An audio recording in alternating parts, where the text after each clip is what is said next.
우리가 지난 시간에 솔로몬의 1000번제 후에 그 솔로몬에게 나타나신 하나님에 대해서 살펴봤습니다. 모든 것이 하나님의 은혜 안에 있는 것이었습니다.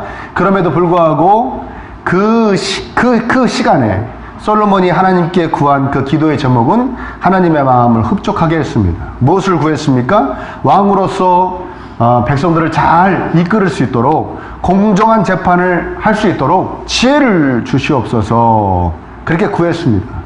그래서 하나님께서 그 기도의 제목을 너무나 기뻐 받으시고 기도의 응답을 해주셨습니다. 다른 부와 장수 이런 것까지도 같이 겸해서 주신다고 약속을 하셨습니다. 그래서 지혜를 주셨는데 그 지혜에 대해서 하나님께서 뭐라고 하셨냐면 전무후무한 지혜다, 그 누구에게도 주지 않은 지혜다라고 말씀하셨어요. 그것이 하나님께서 주시는 지혜다. 그리고 오늘 우리가 함께한 이 본문이 바로 그 솔로몬에게 주신 지혜에 대해서 그 어떠한 지혜였는가, 그 좋은 예가 되는 그 사건을 하나 소개하는 본문입니다. 이름하여 그 유명한 솔로몬의 재판이죠.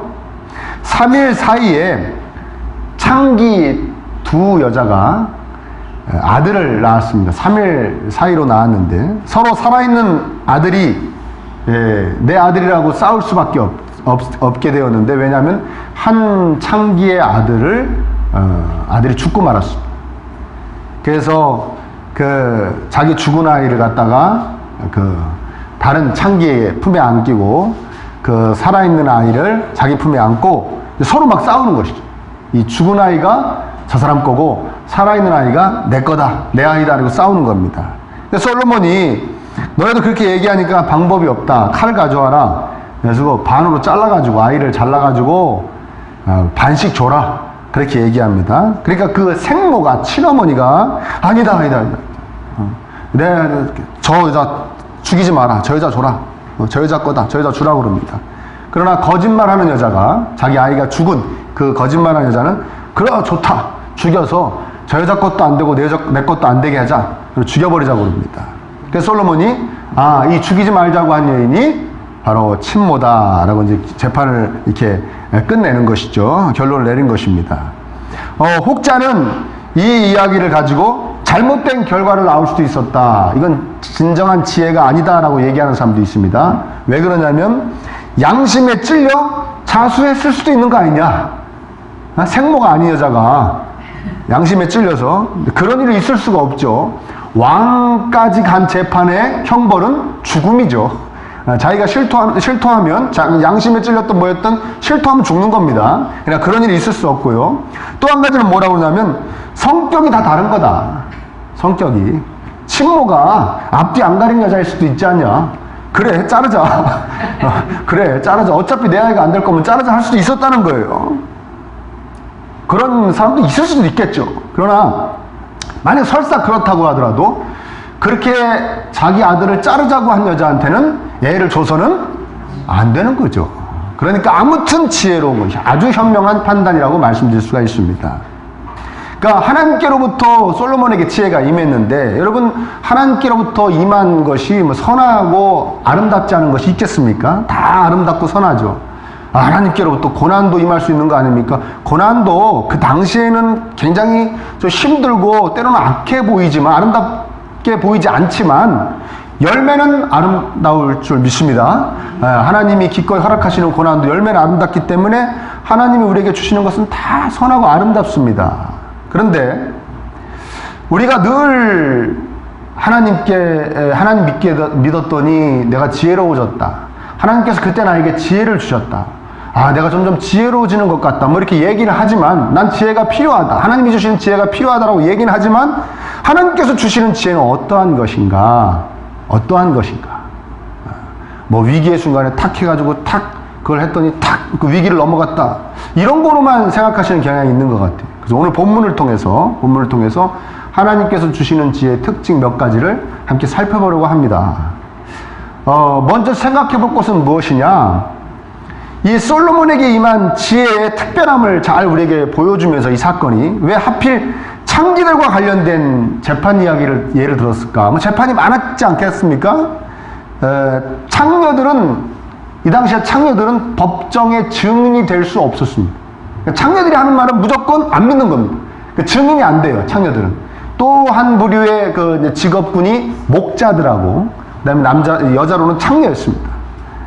그래서 더 어려운 재판이었을 것이다. 그래서 이것을 예로 든 것이다 라고 얘기하는 사람도 있지만, 거기다 더 중요한 의미는 뭐냐면, 창녀들은 그 당시에 가장 힘없고 소외된, 어떻게 보면 가장 불쌍한, 사회 가장 낮은 사람들, 그 낮은 사람들의 억울함을 풀어준 사건이기 때문에 하나님께서 소개하시는 것이죠. 그 솔로몬의 올바른 판결이, 하나님께로부터 지혜를 받은 그 솔로몬의 올바른 판결이 사회의 가장 낮은 곳까지 임했다는 거예요. 그 유익이.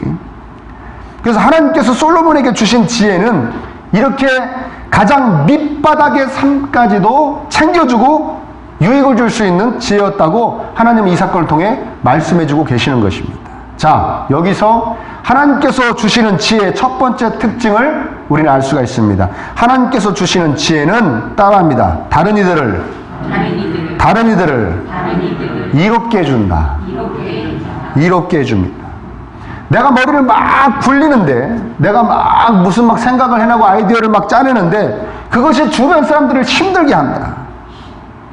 내가 심사숙고해서 무슨 말을 하고 막 일을 하는데, 막 일을 진행해 가는데, 늘 주변 사람들에게 해를 입힌다. 그런 사람 보고 뭐라고 그러냐면, 눈에 보이는 마귀라고 합니다. 눈에 보이는 마귀다. 그냥 뭐만 하면, 무슨 생각만 해내면, 무슨 계획만 짜서 실행하면 늘 주변 사람들을 힘들게 하고 해를 입혀요. 그런 사람들 있죠, 왜? 네? 집안에 한 명씩 또 있죠. 각 집안에 한 명씩. 사람들이 나를 보고 지혜롭다고 하는데, 내가 꽤 지혜로운 것 같아. 자타가 인정하는 것이죠. 그 지혜가 늘 내 자신, 끼케야 내 가족에게만 이로운 것이다. 이로운 지혜만 발휘되어진다. 이건 한번 좀 생각해 봐야 됩니다. 내가 머리를 쓰고 내가 지혜를 발휘하면, 또 경우에 따라 재치있게 대응하는 어떤 그 기지라고 그러죠. 기지를 발휘하면 다른 사람이 이렇게 되어져야 됩니다. 물론 나도 포함되겠죠. 나뿐만 아니라 다른 사람이 이렇게 되어지고 다른 사람에게 유익이 가야 되는 것입니다. 여러분, 성경에 좋은 예가 있는데, 사도 바울이 로마로 압송하다가 풍랑을 만나는, 14일 동안 풍랑을 만나는, 14일 동안 깜깜했다고 그래요. 근데 14일 만에 사도 바울이 그 배에 탄 사람들한테 뭐라고 그러는지 아십니까? 그때 사도 바울은 죄수였습니다. 죄수. 사도 바울이 뭐라고 그럽니까? 밥 해 먹자고 그럽니다. 밥 해 먹으라고 그럽니다. 밥 해 먹어야 우리가 구원받는다고 그럽니다. 그 당시에 사람들이 얼마나 황당했을까요? 야, 이게 죄인 하나가 오더니 밥 해 먹자고 그런다. 지금 다 죽겠었는데 밥 먹자고 그런다. 근데 그 밥 먹고 그때 먹은 힘으로 헤엄쳐서 살아나는 거예요, 다. 막 이렇게 뜨는 물질 잡고 막 발로 저어가지고 섬에 도착해가지고 다 사는 거예요. 그러니까 바울에게 임한 그 지혜는 모든 거기 그 배에 탔던 사람이 제 기억으로 276명인가요? 267명인가요? 그랬습니다. 사도행전 27장에 나오는 이야기죠. 그 배에 탔던 사람들 다 살리는 지혜였던 것이죠. 그것이 하나님께서 주시는 지혜의 특징입니다. 아멘. 여러분, 그 지혜로 충만하시기를 축원합니다. 여러분들이 머리를 쓰면 주변 사람들이 이롭게 돼요. 유익이 가야 됩니다. 복되게 돼야 됩니다. 야, 너 머리 좀 써라. 뭐 아이디어 없니? 무슨 생각 안 나니? 사람들이 와서 뭐 물어봐야 돼요. 네 말대로 하면 복이 되더라. 네가 그렇게 기질을 발휘하면 우리가 이렇게 되더라. 그렇게 인정을 받을 수 있는 분들이 되시기를 축원합니다. 아멘. 그것이 하나님께서 주시는 지혜입니다. 자, 두 번째, 하나님께서 주시는 지혜는 또 한번 따라할까요? 다른 이의 마음을 헤아릴 수 있게 한다. 그렇죠. 다른 이의 마음을 헤아릴 수 있게 합니다. 솔로몬이 어미의 자식에 대한 마음을 알고 있었습니다. 솔로몬은 어미가 된 적이 한 번도 없죠. 너무나 정확하게 알고 있었습니다. 정확하게. 여러분도 그렇게 생각했습니다. 그 정도는 헤아릴 수 있는 거 아닙니까? 그렇게 쉽지가 않습니다. 아비는 아비의 마음이 있는 것이고, 어미는 어미의 마음이 있는, 청년의 마음이 있는 것이고, 아저씨의 마음이 있는 것이고, 그렇지 않습니까? 또 아줌마의 마음이 있는 것이고 다 마음이 있는 것입니다. 다른 사람의 마음을 헤아릴 수 있다는 거, 이거 굉장히 특별한 능력입니다. 자기 아들의 자식의 안위 앞에서, 안전하고 위태로움 그 앞에서 어미의 그 불타는 마음을 솔로몬은 알고 있었던 것입니다. 그것이 발휘되고 있지 않았지만 그것을 캐치했던 것입니다. 그래서 잘라라고 그런 겁니다. 아이를 잘라라. 그 어미의 마음을 나는 헤아린다. 자기가 생물하면 절대 못 죽이게 할 것이다. 그걸 알고 있는 것이죠. 사람의 마음을 깊이 헤아릴 수 있는 지혜를 가진 솔로몬을 우리는 보게 되는 것입니다. 우리 사람의 마음을 헤아릴 수 있어야 될 줄 믿습니다. 아멘? 그 행동을 보고, 그 말하는 걸 보고, 그 표정을 보고, 그 생각과 마음을 헤아릴 수 있어야 됩니다. 때로는 일어난 상황 속에서 그 상황 안에 있는 사람들의 마음을 또 생각을 우리는 헤아릴 수 있어야 됩니다. 제가 전에 텔레비전에서 그 아주 특이한 장면을 봤어요. 어느 부부가 있는데, 부부가 이 여인이 막 정신적으로도 너무 막 피폐해져 있어요. 막 우울증도 있고 막 그래요. 그 사정을 소개하는데 이 남편이 그 아주 존경에 맞지 않는 그 형이 있어요. 친형이. 그러니까 이 부인한테는 뭡니까 그러면? 시어른이라고 해야 됩니까? 네? 시아주버니. 그쵸. 시아주버니. 제가 족보에 좀 약해서. 시아주버님이 계신데 이 남편이 이 시아주버님하고만 계속 모든 대소사를 상의하는 거예요. 네. 그 이 여인은 그게 너무나 속상한 거예요. 이 부인은 속상한 거예요. 그래서 막 그 정신과에 가서 상담도 받고 막 그럽니다. 근데 남편이 뭐라고 그러는지 아십니까? 이렇게 얘기합니다. 아니, 시댁한테 좀 잘해주자고 그러고 시댁 어른들 잘 섬기는 게 뭐가 그렇게 기분이 나쁘냐는 거예요. 근데 이 부인의 말은 뭐냐면 그게 기분 나쁜 게 아니라 제일 자기 편이라고 생각하는 사람이 나야지. 제일 중요하게 생각하는 사람이 나 부인인 자신이어야지 왜 형이냐 이거예요. 자기는 그게 마음에 안 든다는 거예요. 아무리 얘기해도 이 남편은 못 알아듣습니다. 그냥 시댁한테 잘하자고 하는 것을 불만으로 여긴다고만 생각합니다. 지금 진짜 꼴밤을 한테 탁 때려주고 싶더라고요. 그런 사람이 있더라고요. 야, 정말, 제가 보면서도 막, 속이 터진다고 그러고, 우리 집사람 보다 열받아서 들어갔고요. 끝까지 못 보고. 전 저런 사람이 다 있냐? 제가 막 속으로 막 욕을 했어요. 야, 정말 못났어. 막 그러다가 제가 문득 무슨 생각이 들었냐면, 내가 저러고 있진 않나? 생각을 해보고. 내가 내 아내의 마음을 다 헤아리는가? 내 자녀들의 마음은 다, 생각과 마음은 다 헤아리고 있는가? 여러분, 자녀들 마음 다 헤아리고 계십니까? 얘가 이래서 이러는 거구나. 얘가 이래서 이런 말을 하는 거구나. 얘가 이래서 이런 표정을 짓는구나. 얘가 이래서 밥을 안 먹는다는구나. 얘가 이래서 얘가 언성이 높아지는구나. 이거 다 헤아리십니까?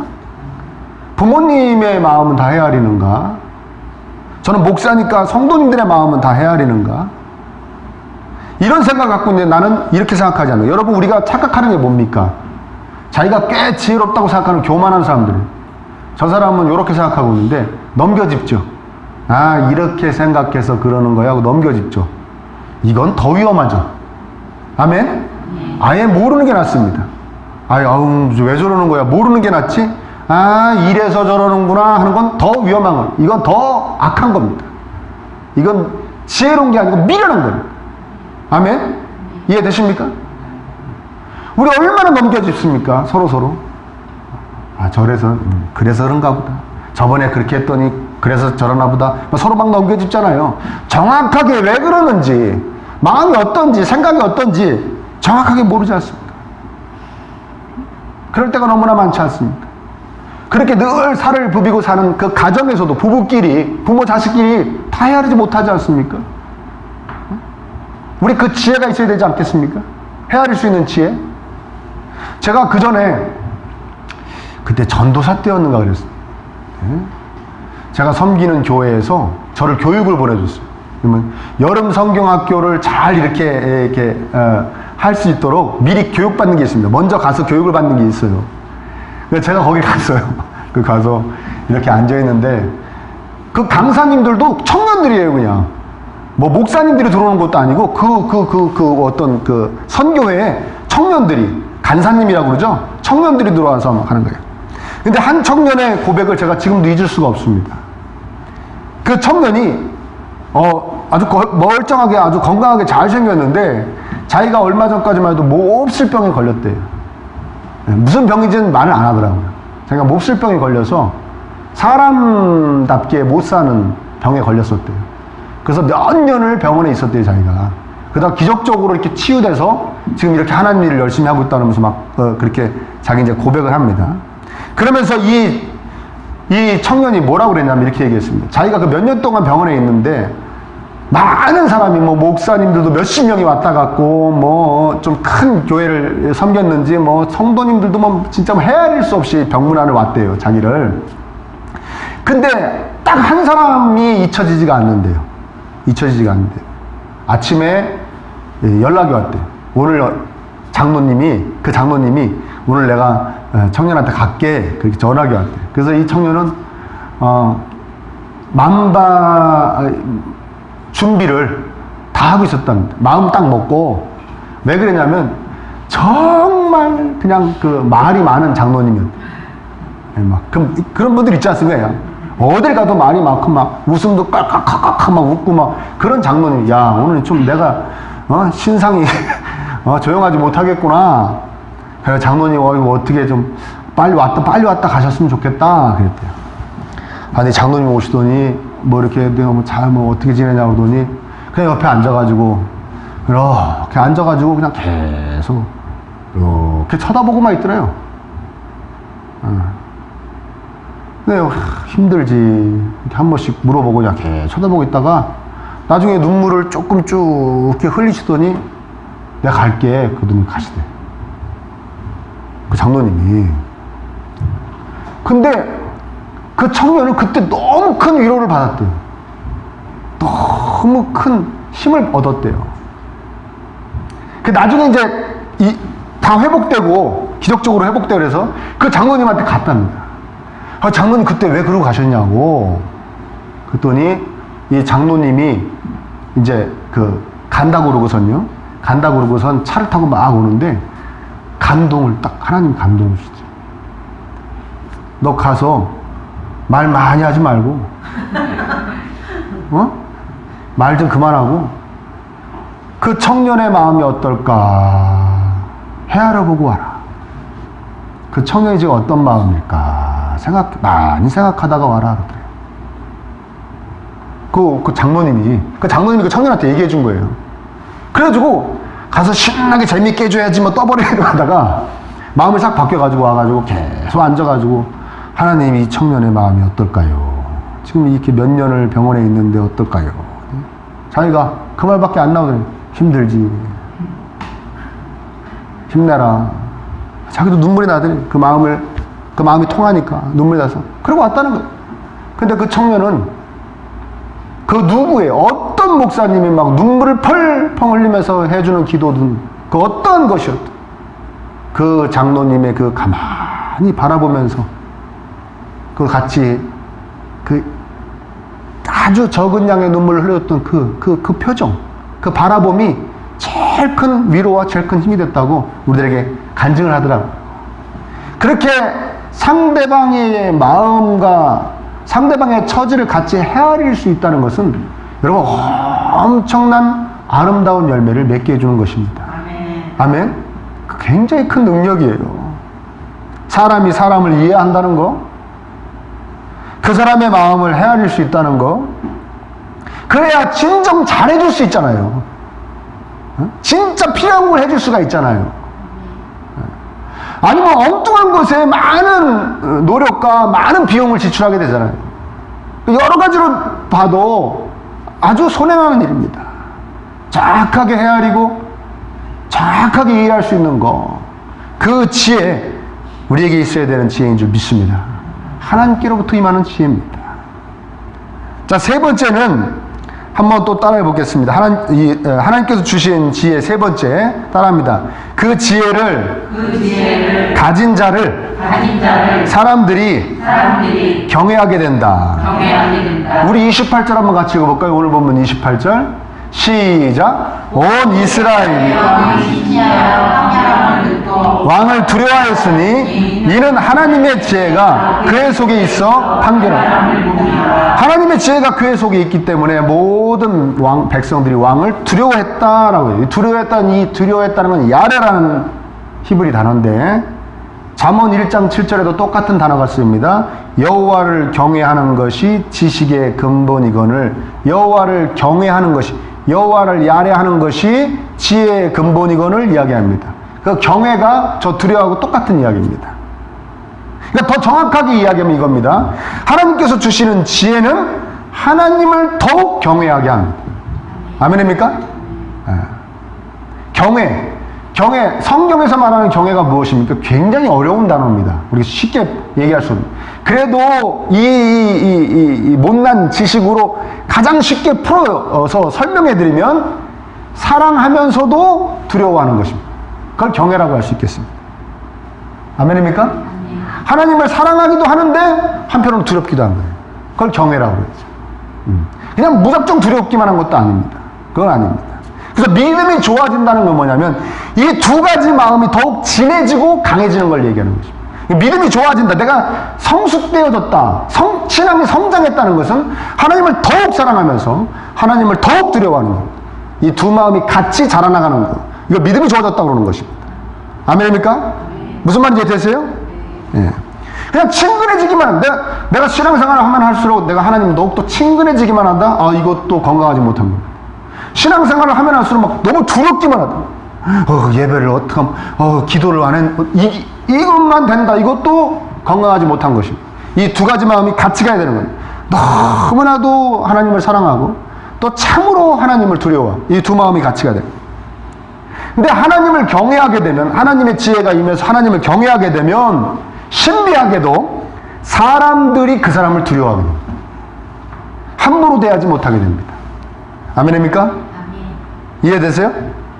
성경에도 여러 군데 이것을 말해주고 있죠. 여러분 세례 요한 있죠. 세례 요한 아십니까? 예수님이 오시기 전에 회개하라, 이스라엘 백성들아 회개하라 했던 그 세례 요한. 세례 요한이 그 당시에 그 헤롯이라는 왕이 그 이제 부인을 자기 형제의 부인을 얻은 것에 대해서 세례 요한이 막 책망을 합니다. 세례 요한은 옥에는 가뒀지만 죽이지 못합니다. 그 성경에서 뭐라고 표현하고 있느냐? 이 헤롯이 세례 요한을 두려워했다라고 얘기합니다. 왜 두려워했겠습니까? 하나님을 진심으로 경외하는 사람을 사람들이 두려워하게 되어 있기 때문에 그렇습니다. 아멘? 그래서 오늘 본문에도 하나님의 지혜가 그의 속에 있기 때문에 백성들이 왕을 두려워하게 되는 것이죠. 이해되세요? 네. 근데 하나님을 경외하지 않으면 우리 특히 그리스도인들은 하나님을 경외하지 않으면 사람들에게도 진정한 사랑과 존중이 포함되어 있는 대우를 받지 못하게 됩니다. 그것이 문제입니다.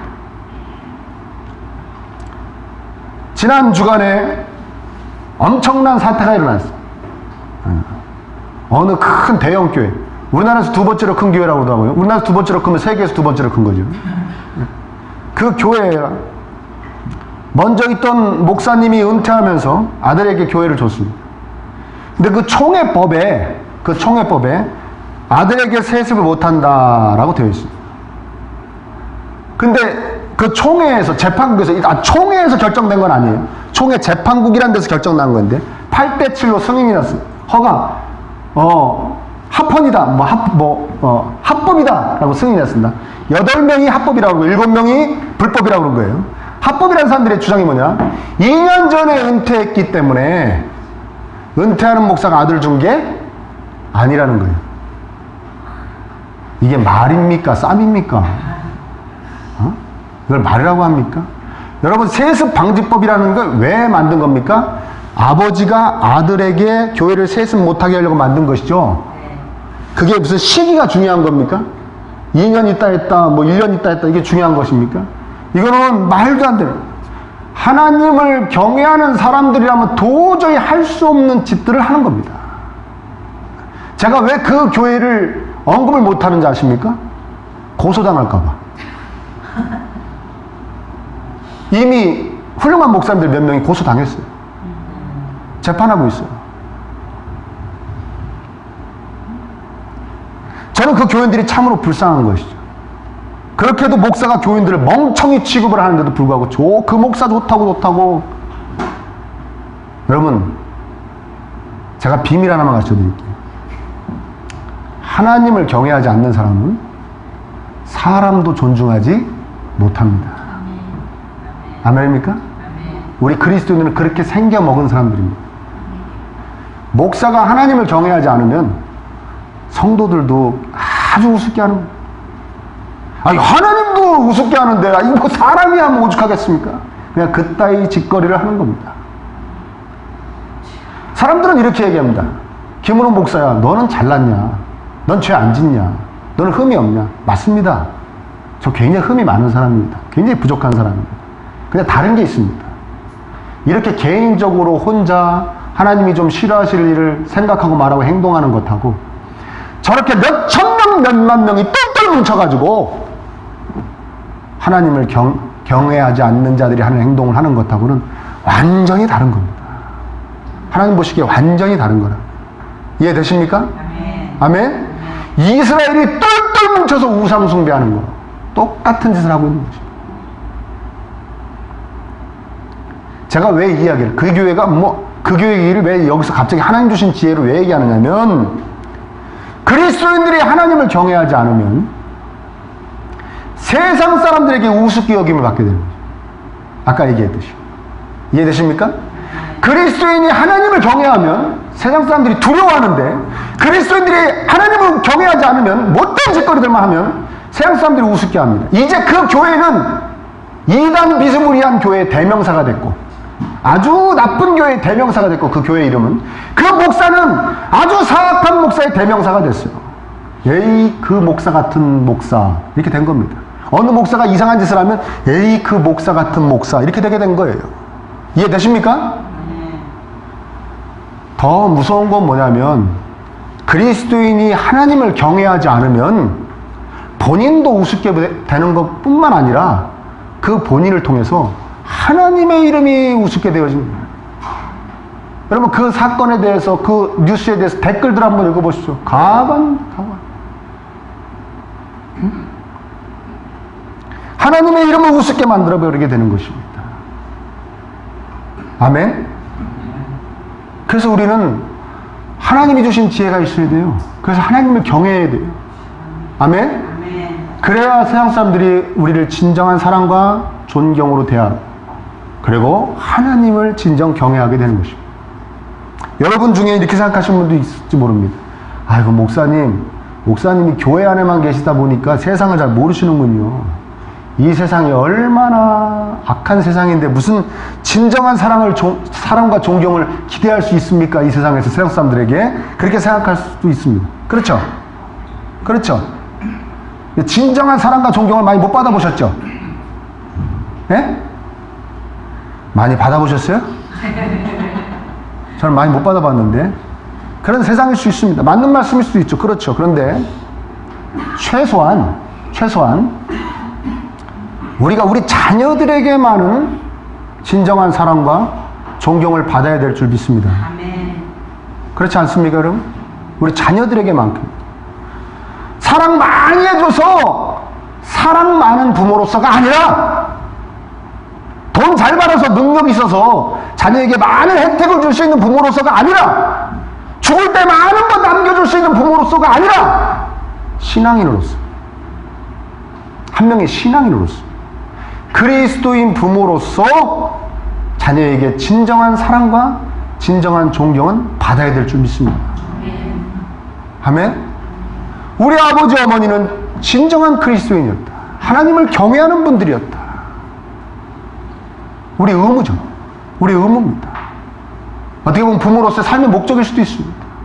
내가 자녀에게만큼은 신앙인으로서 진정한 사랑과 진정한 존경은 받아야겠다. 그것이 자녀에게 또 좋고, 우리 하나님을 경외하게 하는 하나님께서 주시는 지혜로 충만한 부모들이 되어야 될 줄 믿습니다. 아멘. 여러분, 목사님, 그러면 무조건 선하게 대하면 되는 거 아니겠습니까? 선하게 생각하려고 그러고, 선하게 대하고, 착하게 굴면 되는 거 아니겠습니까? 생각할 수 있습니다. 근데 꼭 그렇지만 않아요. 여러분, 착하다고 주변을 다 이롭게 하던가요? 네? 착한데 미련 곰탱이들 있죠? 아주 착한데 주변을 아주 속 터지게 하는 사람들 있죠? 그건 하나님이 주신 지혜 아닙니다. 네? 여러분, 착하다고 다른 이의 마음을 다 헤아릴 수 있습니까? 우리 부모가 자식들에게 악한 부모라서 자식들의 마음을 다 헤아리지 못하는 겁니까? 아니잖아요. 그건 다른 얘기입니다. 착하게 대하는 거하고 선하게 대하는 거하고 지혜가 있는 거하고는 다른 겁니다. 지혜가 있어서 헤아리는 거하고는 다른 겁니다. 하나님께서 주시는 지혜는 우리가 세상에서 만들어낼 수도 없는 것이고 내 스스로 학습할 수도 없는 지혜예요. 그래서 귀한 겁니다. 아멘입니까? 이해되십니까? 그래서 하나님께로부터만 공급되어집니다. 우리가 예수 그리스도라고 합니다. 예수님을 그리스도라고 그러죠. 그리스도가 무슨 뜻이냐면 기름 부음을 받은 자란 뜻이에요. 기름 부음을 받았다는 것. 자, 성경에서 기름 부음을 받는 세 분류의 사람들이 있습니다. 첫 번째 선지자, 두 번째 제사장, 그리고 왕입니다. 예수님께서 선지자로서, 제사장으로서, 왕으로서 오셨다는 거예요. 선지자로서 오셔서 진정한 믿음이 무엇인지, 어떻게 해야 구원을 받는지, 진정 의미 있는 삶이 무엇인지에 대해서 우리에게 가르쳐 주셨습니다. 우리를 이롭게 해주신 것이죠. 아멘입니까? 그러니까 예수님은 우리를 이롭게 해주신 분이에요. 진정한 선지자로서. 제사장으로서도 사역하셨습니다. 늘 주변의 사람들의 마음을 헤아리셨어요. 가늠하다 잡혀온 여인의 마음, 그 아픔과 수치심을 헤아리셨어요. 12해를 혈류증을 앓는 여인, 그 치욕 속에 살았던 그 삶을 사람들 앞에서 너 다 나았다, 넌 믿음이 있다, 넌 이제 병에서 완전히 해방되었다, 정말 심리적으로 영적으로 해방시켜 주시, 그 마음을 헤아리는 예수님의 모습을 우리는 볼 수 있습니다. 헤아리시다 모든 죄와 수치, 아픔, 상처를 대신 짊어지시고 십자가에 달리시기까지 사람들의 마음을 헤아리시고 하나님께 바치신 것이죠. 제사장으로서 사역을 완벽하게 해내셨습니다. 왕으로서도 마찬가지입니다. 백성들을 하나님께로 인도하고 하나님을 경외하게 하시고, 그리고 경외함을 받으셨습니다. 온전히 아버지 하나님의 뜻을 받드는 모습, 십자가에서 죽기까지 하나님의 뜻을 온전히 받들고 섬기는 그 모습을 통해서 모든 세상이 예수님을 진정 사랑하고 존경하게 되었습니다. 그러니까 예수님은 이걸 다 이루신 분이에요. 지금 우리 본문을 통해서 살펴본 그 모든 지혜 완벽하게 갖고 계셨던 분이 바로 예수님이신 겁니다. 이해되십니까? 아멘. 다른 사람을 이롭게 하고 다른 사람의 마음을 헤아리고, 아멘. 하나님을 온전히 경외함으로 다른 사람에게 경외함을 받으시는 그 모든 지혜를 예수님께서 갖고 계셨던 것이죠. 따라서 하나님께로부터 오는 지혜는 오늘날 우리 신약의 백성들에게는 예수님에게 담겨져 있습니다. 예수님에게, 말씀이신 예수님에게 담겨져 있습니다. 아멘. 그 예수님의 영으로 우리가 충만해져야지만 우리가 조금 전에 살펴본 이 지혜로운 사람이 될 수가 있는 것입니다. 여러분, 늘 말씀으로 예수님에게 가까이 가시기를 축원합니다. 아멘. 말씀을 읽어서 예수님이 이렇게 하셨으니까 나도 이렇게 해야지가 아닙니다. 그건 지식적으로 하는 것이고, 말씀을 읽으면 그렇게 하신 것대로 나도 할 수 있는 능력도 공급되어짐을 잊지 마시기를 축원합니다. 그래서 말씀을 읽으시라는 거예요. 그리고 기도하시기 바랍니다. 하나님, 제가 예수님 닮아가게 하옵소서. 하나님이 주신 지혜로 가득 차게 해주세요. 그래서 제 지혜로 많은 사람을 유익하게 해주고, 제 지혜로 사람들의 마음을 헤아릴 수 있게 해주세요. 무엇보다 사람들에게 진정한 사랑과 존경을 받을 수 있는 그 지혜를 저에게 주십시오. 우리 기도하며 나가야 될 줄 믿습니다. 이것이 하늘의 지혜, 하나님으로부터 전해지는 지혜이기 때문에 그렇습니다. 아멘. 예수님의 영으로 우린 가득해져야 될 줄 믿습니다. 그래서 남을 이롭게 하는 지혜가 충만해야 될 줄 믿습니다. 여러분들이 하여튼간 머리만 쓰면 다른 사람이 이로워져야 돼요. 남의 마음을 헤아릴 줄 아는 지혜가 있기를 간절히 축원합니다. 특히 가족들. 특히 가족들. 하나님을 경외하고 하나님이 주신 지혜로, 그리고 하나님을 경외하는 자로서 세상 사람들에게 진정한 사랑과 존경을 받는 분들이 되시길 축원합니다. 무엇보다 자녀들에게만큼 우리 신앙인으로서 진정한 사랑과 존경을 받게 되기를 간절히 축복합니다.